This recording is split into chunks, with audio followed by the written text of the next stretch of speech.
Sir, may nabili akong mas murang scope, sir. Pwede ko bang gamitin ito, sir, para sa personal kong baril, sir? Ano bang brand nito? Titingnan natin. Discovery Optics. So, Discovery. Fresh from the box pala talaga ito. May kasama na rin siya na mount. Ang tawag dyan, cantilever mount. Alam natin, mamurahin to na scope. Kung compare doon sa mga branded na kilala natin, ang tanong dito parati, pwede ba ito? Lalo na kung sa pang personal defense weapon natin na sa bahay. So para malaman, i-install natin, then i-zero, iputok, tingnan natin kung susunod yung clickings niya, yung sa kanyang ballistic turret, then alamin natin sa tama kung consistent, doon ako sasagot kung pwede ba siya na pang personal defense. Ang iba kasi scope ring lang. Ito kasama ng mount. Mas madali ito na isalpak mo na lang doon sa yung M4 carbine rifle. Ito, tatanggalin natin. Ang tawag dito, yung detachable carry handle. Yan. Luwangan lang yan. So, wala na. From there, doon natin ilalagay itong ating cantilever mount. Alamin mo natin. So, may user manual dito. Yun. So, nakalagay dito. May usa dito. Ibig sabihin, pang-hunting. Pwede pang-hunting. Pangit naman kung ang nakalagay dyan tao, di ba? Pang-hunting siya. Oh. So, andito yung user manual. Ito yung mga Discovery Opt rifle scopes. Ito yung objective lens. I-describe niya dito. Dito yung erector system, crosshair, andyan, ocular eye lens. Okay, so yan. Sir manual. Ito. So, buksan na natin. Uy, talagang brand new. Ha? Bago talaga. So, meron na ring scope ring kasama. Pero, dito tayo sa cantilever mount, ang tawag dyan. One click is 1/4 MOA. Ang ibig sabihin, bawat click niya, ang value sa 100 meters is 1/4 inches. 1/4 of an inch. Ibig sabihin. Yung power niya is 1 to 6x tapos by 24. Ito yan. Okay? So, dito, ang tinatawag na ocular lens, dito yung mata mo. Dito naman ang objective lens, yung nakaharap. So, ganyan ang style niya. Ganyan yung orientation niya. So, pag ilagay mo yan, nakaganon yan. Mamaya, hanapin natin. Ito yung next na gagawin.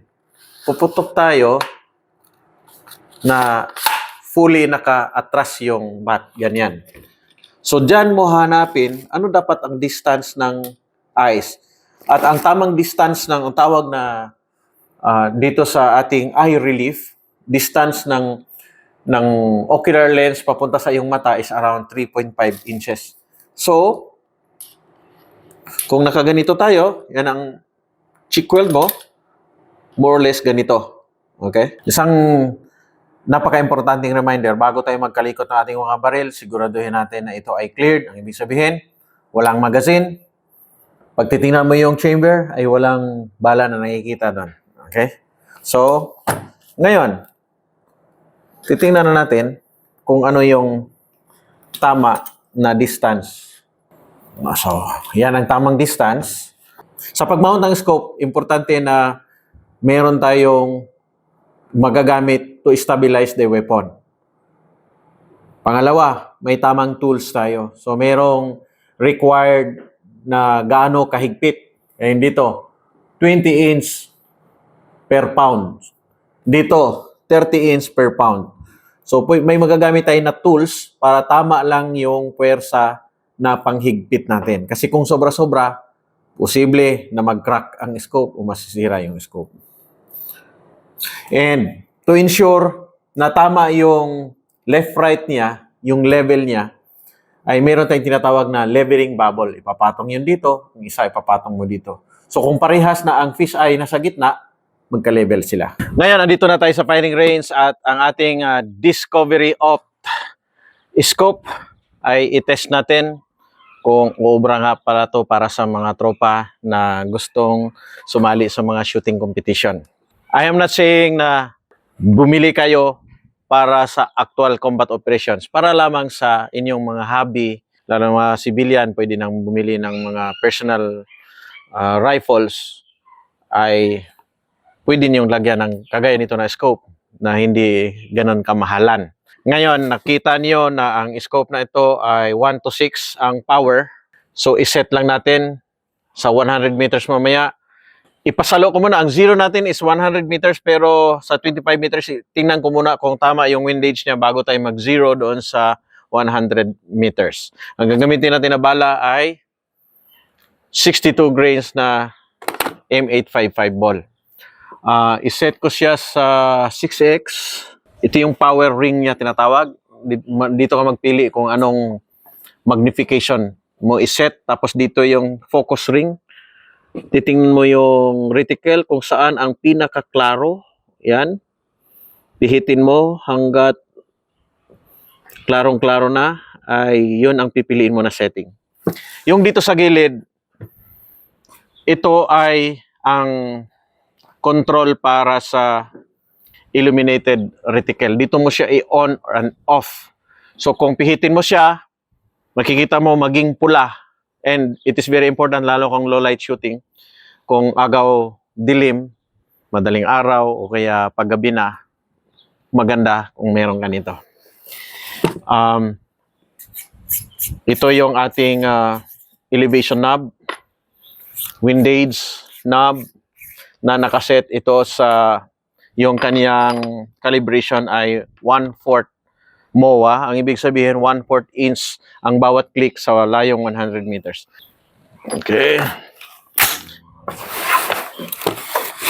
Ready?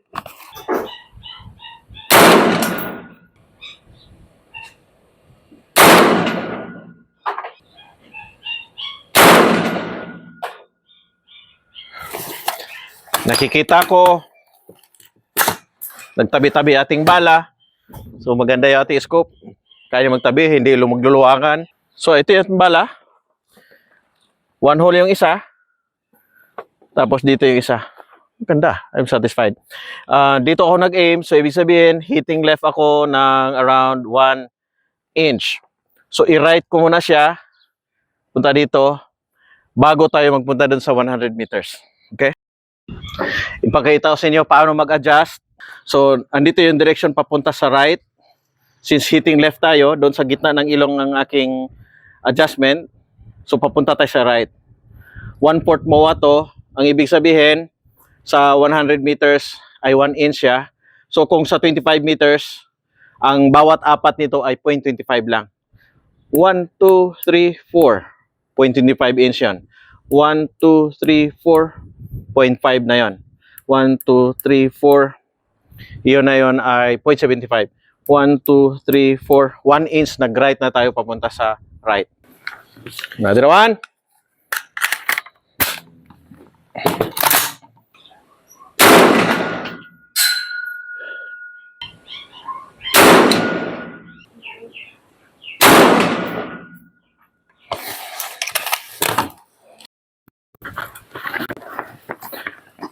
Dalawang bala uli, yung isa dito. So nakita na natin na right na. Yun ang unang test natin. Susunod ba yung sights doon sa calibration niya na 1/4 MOA? Very good so far. So dito sa 25 meters, point of aim, point of impact. Pag iputok natin to sa 100 meters, ang mangyayari, hitting high. Ngayon, i-anticipate ko siya, i-adjust ko siya ng 6 inches pababa. I-down ko siya. So ito yan. 6 inches. 1, 2, 3, 4. 1 inch yun. 1, 2, 3, 4. 2 inches. 1, 2, 3, 4. 3 inches. 1, 2, 3, 4. 4. 1, 2, 3, 4, 5. 1, 2, 3, 4, 6. So nagbaba ako ng 6 inches. Ngayon, i-aim ko siya sa mismong bunganga. Tingnan natin kung tatama tayo sa bandang bunganga. 1 round lang muna.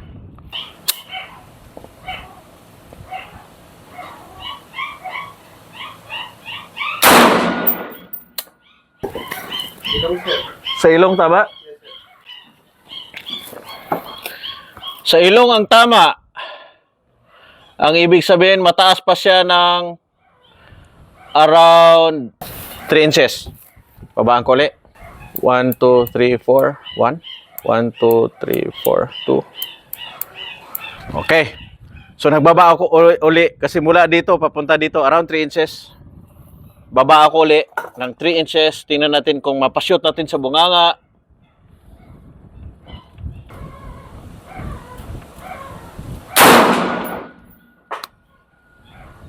May labi, sir. Labi. So, andito na sa bunganga. So, I was able to hit inside the mouth. So, another round. Ilalim ng papa, sir. Okay. Low hitting. I'll try hitting the right eye. Right eye. Mata, sir. Right eye, sir. Right eye, man. Left eye.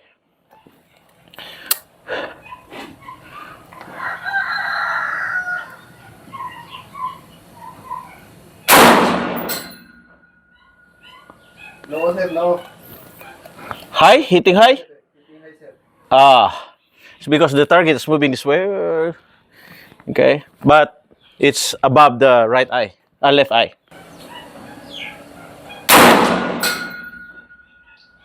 Ilong, sir. Nose? Okay. So I can confidently say that this rifle is already zeroed at 100 meters. So we will try shoot at various distances from 100 meters, 200, 300, up to 500 meters. So I'm shooting 6x6 plate at 100 meters. I will use the center reticle.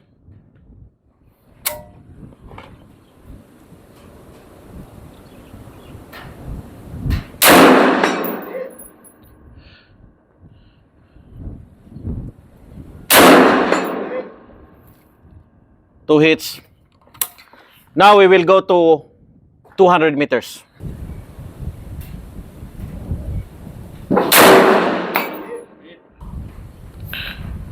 So I'm using half mil for 200 meters.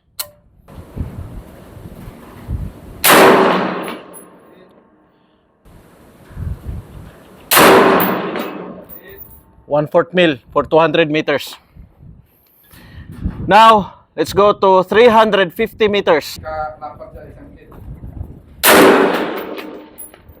Hit.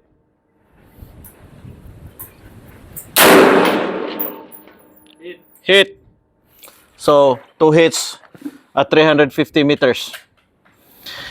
Now, let's go to 500 meters.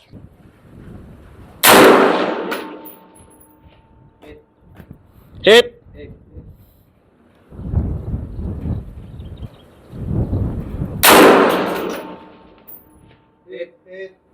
Lilipat tayo sa maliit na target. Smaller target. Ready? Smaller target.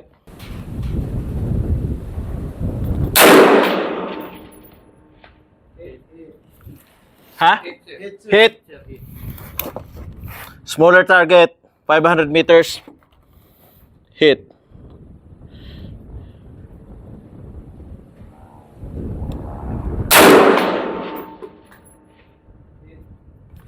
Ano? Hit.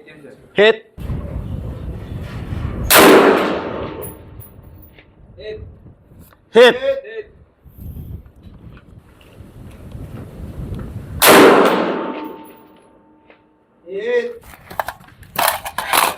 The wind so strong. Okay, we are done. So after zeroing the scope at 100 meters using the target paper, we turn to steel plates starting at 100 meters. We have another target which is 200 meters, and then 350 meters, and the last one was 500 meters. So as of now, I can say that the scope is useful for competitions.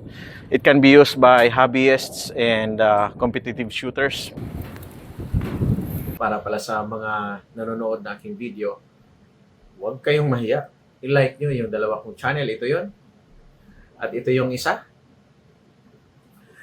At kung nagugustuhan nyo, i-share ninyo. No? I-share ninyo, i-subscribe ninyo, at makipagtalakayan kayo sa comment section. Maraming salamat.